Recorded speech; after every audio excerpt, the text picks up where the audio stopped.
Peggy McIntosh writes about white privilege, which she calls unpacking the invisible knapsack. She makes a list of 50 things she does in her daily life that are effects of white privilege. I wanted to get a closer look on how my generation first perceived privilege and how it differed if the word white preceded it. When I say the word privilege, what comes to your mind? White. I think of something that's not required.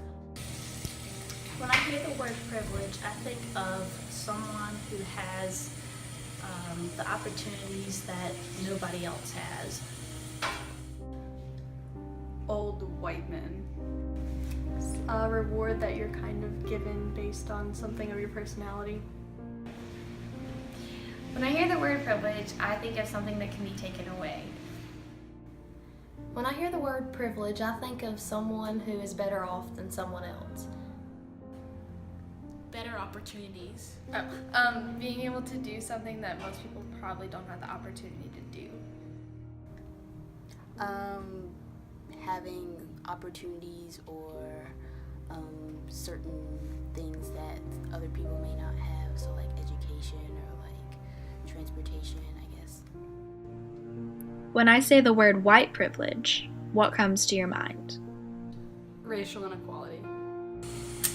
I think when someone has white privilege, it's more based on race and that they have more opportunities than other races would have.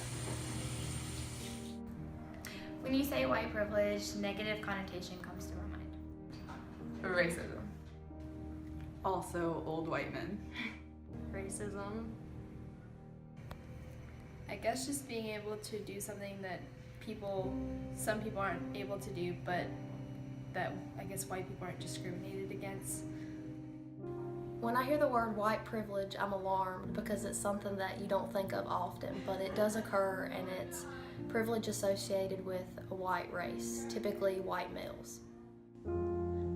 I also wanted to see if minorities felt that they had less privileges than white people.